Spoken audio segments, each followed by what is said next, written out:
रामकृष्ण हरी मंडळी, मी विद्या देशपांडे तुमचं स्वागत करते माझ्या अजून एका नवीन ब्लॉगमध्ये। हा आहे गावाकडचा ब्लॉग। काय सांगू, माझ्या मोबाईलला सॉफ्टवेअर लागलं आणि माझ्या मोबाईलमध्ये सगळं व्हिडिओ डिलीट झाले। मग अनावधानाने माझ्या लक्षात आलं की शिवमच्या पप्पांच्या मोबाईलमध्ये, त्यांचा नवीनच मोबाईल होता, त्यामध्ये शूट केलं होतं। काही आठवणी अशा असतात की त्या आठवणी राहाव्यात असं देवालाही वाटतं। नेमकंच त्या दिवशी त्यांनी नवीन फोन घेतला आणि मी माझ्या मोबाईलमधले व्हिडिओ म्हणजे मी त्यांच्या मोबाईलमध्ये व्हिडिओ शूट केले। तर या माझ्या दोन चुलत सासूबाई आहेत आणि मग गावाकडे गेल्यावर असं पद्धत आहे वाटतं की या माझ्या सख्या सासूबाई ज्या पुसून घेत आहेत, त्या बाकीच्या रांगोळी काढणार आहेत, त्या चुलत सासूबाई आहेत। आता भरपूर सारे लोक विचारतात म्हणून मी हे उत्तर दिलं। असं सख्खं चुलत बोलू नाही असं इतकं मार्मिक वळण मला माझ्या आईने लावलेलं आहे। तर चला, सासऱ्यांनी आणि मी सासू ह्या दोघी तिघी जणींनी सगळ्यांनी मिळून आम्ही हे अंगण झाडलं, मंदिरात अंगण झाडलं। आणि बाकीचं खरं सांगायचं म्हटलं तर इथं अभिषेक होता।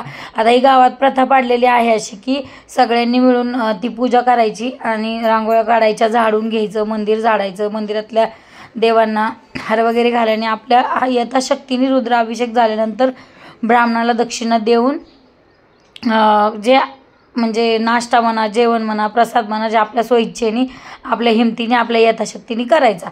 तर आता आम्हाला खरं तर आम्हाला जेवण बनवायचं होतं, म्हणजे छान असं गुलाबजाम, लाडू, जे काही आहे ते, पुरी भाजी असं, पण नियोजन नव्हतं आणि अगदी हे 2 दिवसावर ठरलं होतं आणि यांना सुट्टीही नव्हती, मलाही सुट्टी नव्हती आणि शिवमलाही सुट्टी नव्हती कॉलेजला। त्यामुळे सोमवारची पूजा आम्ही रविवारी घेतली आणि ही पूजा रविवारी आम्ही करून गेलो। ही पूजा खूप छान झाली। आता मी मध्ये तुम्हाला म्हणजे इथं तुम्हाला म्युझिक ऐकायला भेटेल आणि त्यानंतर आता एवढं म्हणजे मी 11-12 मिनटं काय बोलणार ना, मग काय बोलणार म्हणून तर शेवटी आम्ही छान अभिषेक वगैरे झाल्याच्या नंतर आरती वगैरे केली आणि आरती केल्याच्या नंतर आम्ही पोहे बनवले होते।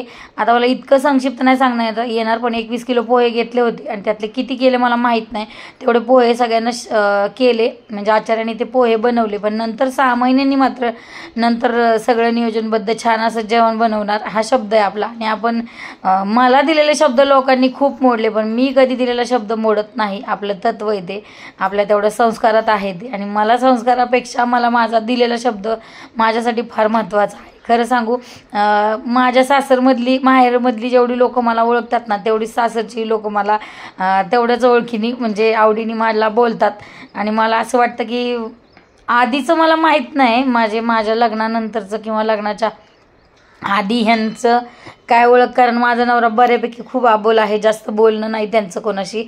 बरेच लोक म्हणजे माझ्या दिरांबद्दल गावात गेल्या विचारतात रुपेश म्हणून। आता रुपेश माझ्यासारखाच आहे बोलका, आणि हे कमी बोलके असल्यामुळं मला नाही वाटत जास्त लोक यांच्याशी बोलतात आणि हे लोकांशी जास्त बोलतात। पण मला वाटतं यांच्यापेक्षा जास्त ओळख माझीच जास्त झाली गावात, असं मला तरी वाटतं।